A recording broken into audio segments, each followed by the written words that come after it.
Look, modern life isn't always the easiest, but throughout history, periods of widespread war, geological upheaval, and globe-spanning disease occasionally brought humanity to its knees. Think you have what it would take to survive the worst eras in history? You ever get the feeling God has too many enemies?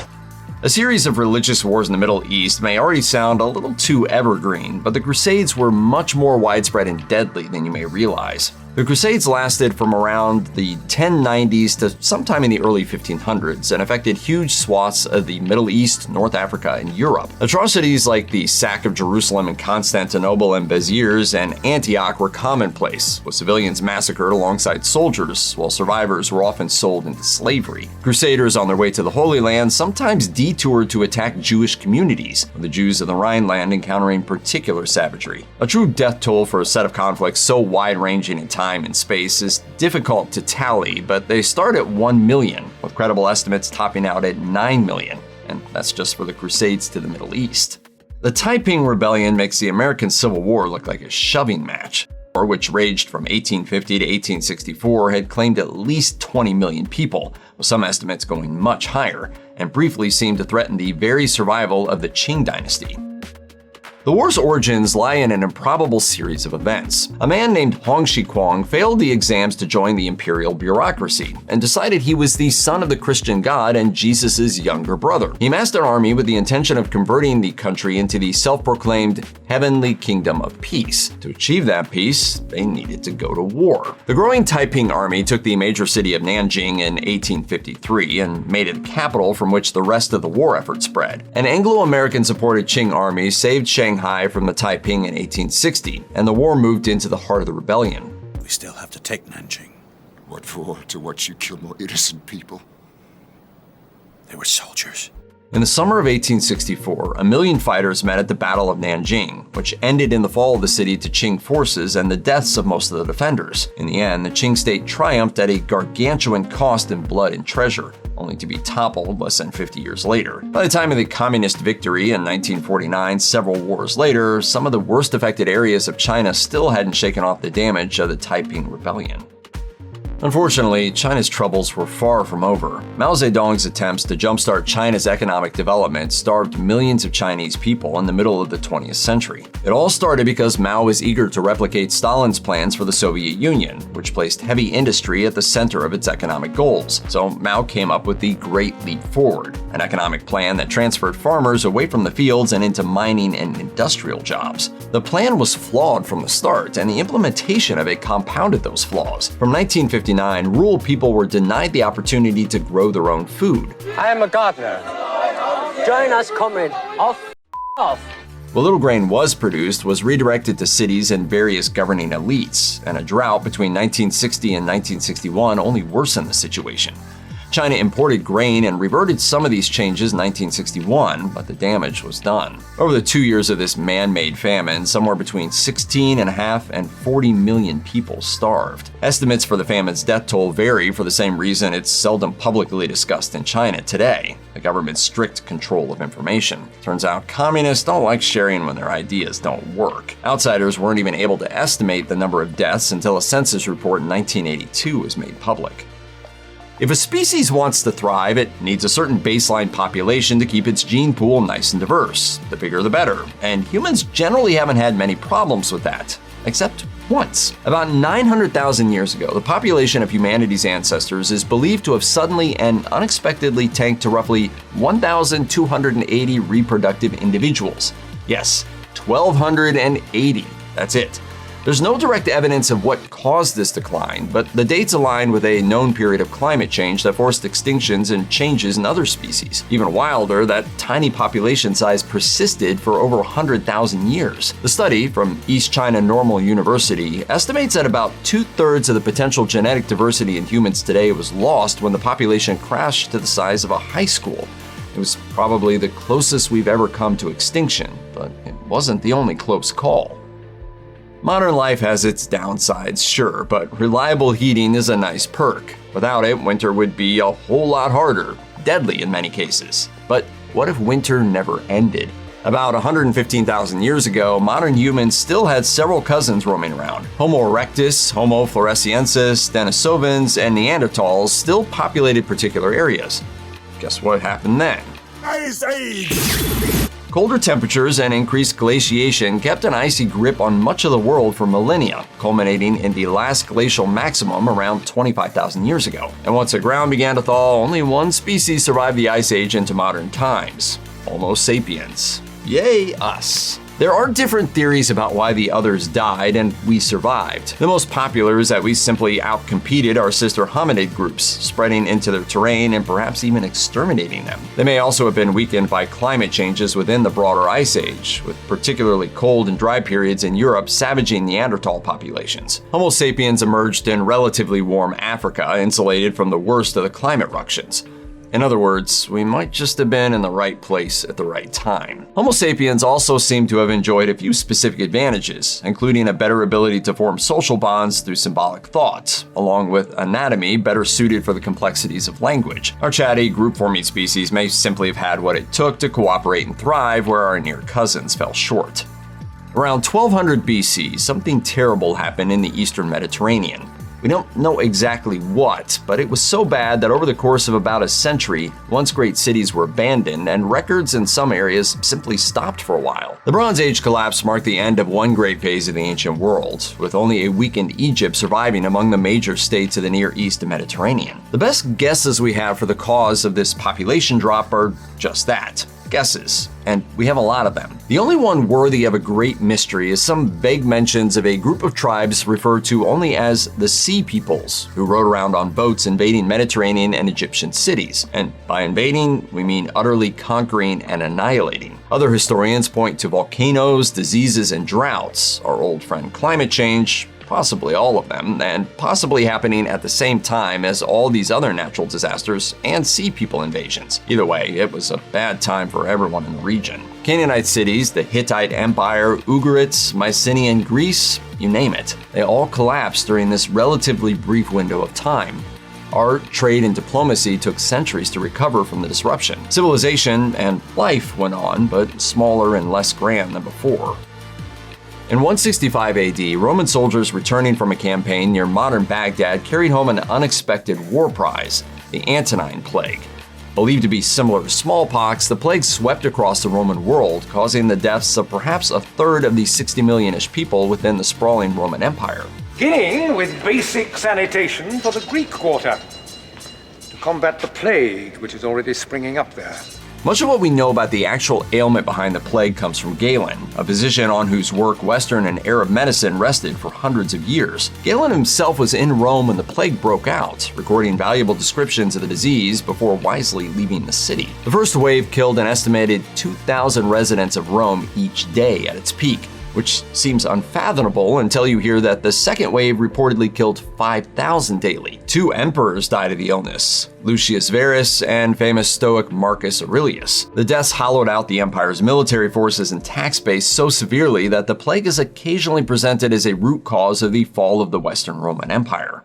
The War of the Triple Alliance, also called the Paraguayan War, was one of the deadliest wars that most people have never heard of. Over 6 years, from 1864 to 1870, it's estimated that about 90% of Paraguayan men died, and Paraguay's total population dropped to under half its pre-war total. How did it start? Well, basically, the dictator of Paraguay, Francisco Solano Lopez, disapproved of Brazilian interference in Uruguayan affairs, so he declared war on the larger power. In order to advance the war, however, the Paraguayan army had to travel over parts of Argentina. Lopez asked Argentina for permission. Argentina refused, and Lopez responded by declaring war on them too. In 1865, Uruguay joined talks with the Empire of Brazil and Argentina, and the three powers met to sign the Treaty of the Triple Alliance. This new alliance created 3 fronts against small, landlocked Paraguay. The alliance then blockaded the all-important rivers leading into Paraguay and proceeded with a slow, grinding invasion, chipping away at the Paraguayan forces. It was a grueling campaign for both sides. In just a few years of war, Paraguay had lost an estimated 60,000 troops and began drafting children into the army.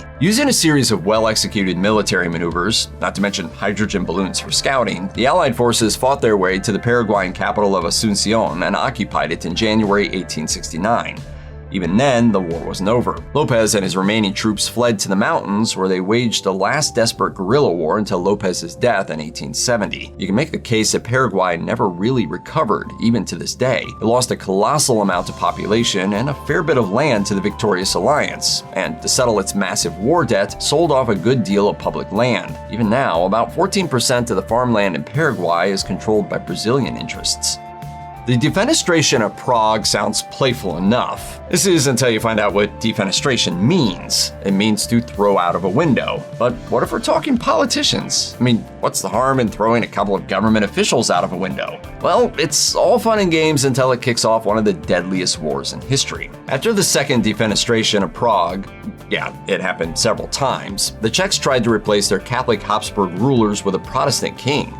This revolt, in turn, would draw in most of the powers of Europe and give rise to the 30 Years' War, a series of interconnected conflicts that drove the overall population of Germany down by 20%. Across the worst-hit areas in central Germany, losses may have hit 50%. As is often the case in major wars, battlefield deaths accounted for only a fraction of the overall toll. Famine took its share of victims, as did widespread disease outbreaks. Plague! To give just one example of the scale of the devastation, the Swedish army alone is reported as destroying over 20,000 castles, villages, and towns during its involvement in the war. And they came in late, only really turning their full attention from border squabbles with Russia and Poland to the major war in about 1630. The level of death and destruction Europe saw during the 3 decades of war had no real competition until the Eastern Front of World War II, some 300 years later. The viciousness and cynicism that led to the Congo Free State is hard to imagine. At the Berlin West Africa Conference of 1884 to 1885, European powers divvying up interests in Africa, especially around the Congo River Basin, granted Belgian King Leopold II control of the massive Congo Free State. Before we get any further, this might be the most misnamed place ever. You'll see. Leopold wasn't given this vast territory as a colony, but in his capacity as a private investor interested in exploiting the vast heart of Africa, and exploited he did. The Congo Free State existed to produce as much palm oil, ivory, and rubber as could be exported to enrich Leopold. To force workers into ever more back-breaking productivity, Leopold's people kidnapped workers' families to coerce them to work harder. Rebellions were met with slaughter, arson, and mutilation. The hands of Congolese were severed and presented by soldiers to their higher-ups as proof that they'd stopped revolts. Doesn't sound so free, right? During the mere 23 years of Leopold's rule, the population of the Congo Free State may have dropped from 20 million to 8 million. The savagery couldn't be concealed forever, and public outcry grew worldwide, even in Belgium, which wasn't directly profiting from any of this. In fact, the Belgians got so angry that they forced Leopold to give his colony up to Belgium itself. Belgium took control of the territory as the Belgian Congo in 1908 and ruled the colony until its independence in 1960. Although, sadly, the atrocities didn't completely stop even with Leopold out of the picture.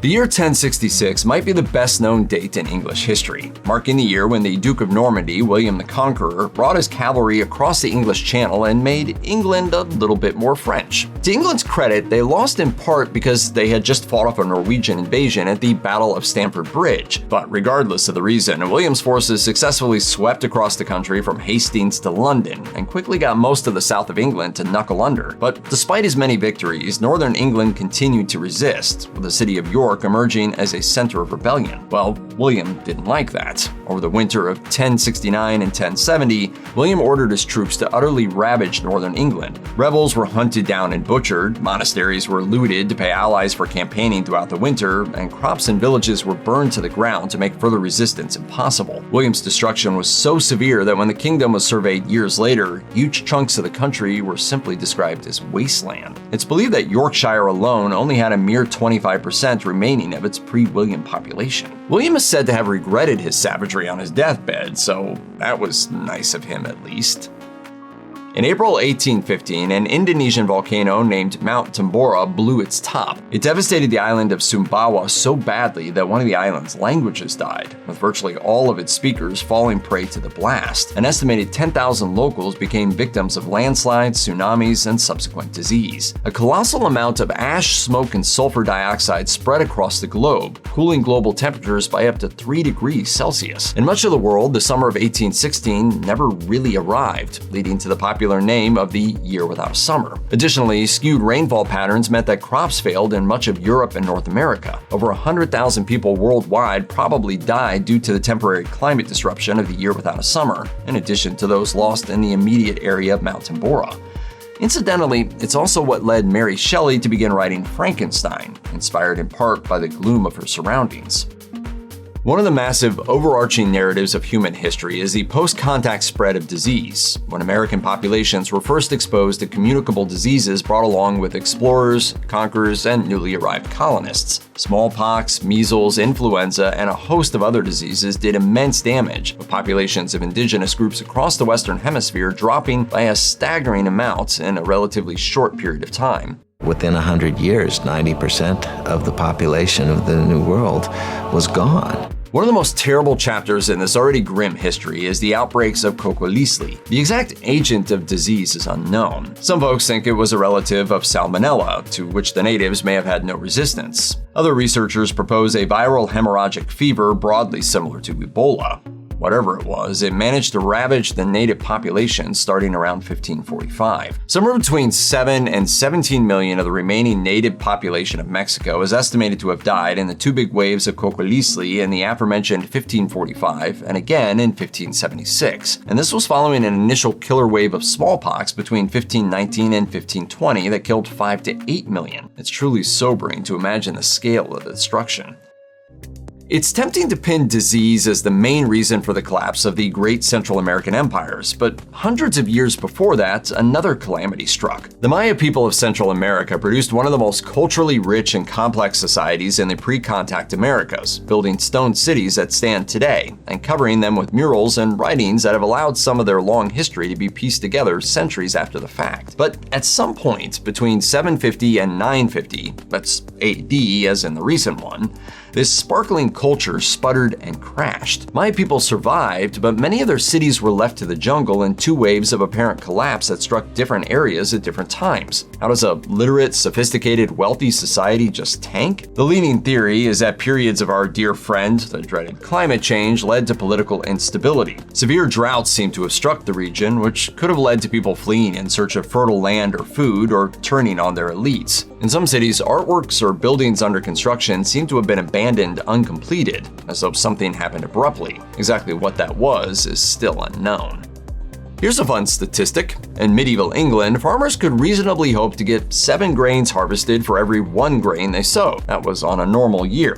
On a bad year, well, it was more of a crapshoot. And there was probably no worse year than 1315. That year, it rained just a little too much. Seems innocent enough, but the effects rippled over the entire continent. Because of the unusually wet weather, grains wouldn't ripen. Farmers only netted half a grain for each one they sowed. Fields became mud holes that couldn't be plowed. Seawater wouldn't evaporate, so they ran out of salt to cure meat for preservation. Every little thing compounded, and over 2 years of this, the region experienced one of the biggest famines in world history. England's King Edward II tried to freeze prices to keep the cost of food from spiraling out of reach of common people, which didn't work. Even the rich were hit, as the economy that sustained them simply couldn't function without food production. There's a funny little lesson about price controls buried in there too, but let's not get completely sidetracked. Even worse, the constant wetness caused disease to spread among the surviving animals, and some coastal areas of the Low Countries were abandoned by people who wanted to at least starve with dry feet.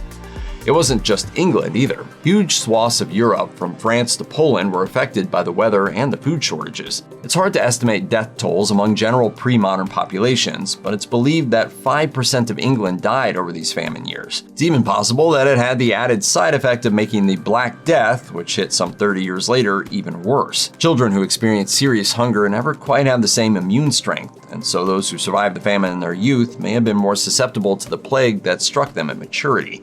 And speaking of the Black Death, in about 1346, the bubonic plague made a dramatic resurgence across Eurasia, landed in a Black Sea port, took a ship to Italy, and then spread through most of Europe. Pestilence over all the land.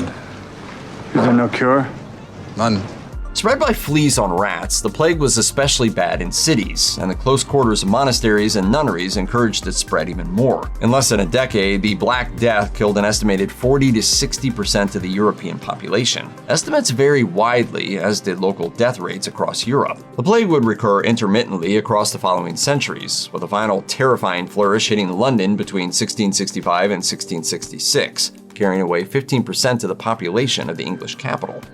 History is a funny way of punishing some people and ignoring others. If you're named Karen or Chad, today you're doomed, but people named Justin get off scot-free. You see, the famous Black Death wasn't the first time the world was faced with a devastating wave of bubonic plague. In the 540s, as antiquity drew to a close, the now famous disease appeared in Egypt, quickly spreading along sea trade routes into one of the great cities of the world, Constantinople, capital of what was left of the Roman Empire. We know that over the 200 years during which the plague recurred in waves, it affected much of Europe and the Middle East. But our best sources are from the first wave in the Byzantine Empire, which offer our first real descriptions of this disease that looms so large in human history. The death rate soon outpaced efforts to manage the spread of infection or to manage remains as families wished. Over 60% of the infected died, and so the Emperor Justinian began ordering mass burials outside the city's famous walls, piling corpses in towers, and pushing boats full of the dead into the sea and setting them alight. Justinian himself contracted the disease but survived it. He still named it after him, the Plague of Justinian. The plague has been put forward as one of the clear lines between antiquity and the medieval period. Later research has also shown that the pestilence was mainly an urban phenomenon. The plague swept through the crowded cities, but doesn't seem to have spread into rural areas enough to drive down population or agricultural productivity. It would take the even worse Black Death to do that. When the Austrian and Russian empires shattered under the strain of World War I, an independent Ukrainian state briefly emerged from the rubble. Unfortunately, it didn't take the Russian-led Soviet Union very long to regain its appetite for conquest, and the Ukrainian state was forcibly brought into the Soviet state by the end of 1921. Lenin allowed the Ukrainians a degree of desired cultural autonomy and local control, but this was to end under the rule of his successor, Joseph Stalin. Stalin wanted to break Ukraine to render it unable to potentially seek a future outside Russia. Stalin brought fertile Ukraine under direct central control and proceeded to weaponize the very productivity of the country against it. Through high quotas for grain production, controls on internal movement, and export of food supplies into the rest of the Soviet Union, Stalin and his flunkies engineered a famine, going so far as to blockade unproductive villages that failed to meet unreasonable targets. By June of 1933, 28,000 Ukrainians were starving per day, and some 13% of the population likely died. Since the 1950s, historians have generally considered the Holodomor a genocide. Russian authorities continued to deny the intentional nature of the famine. Go figure.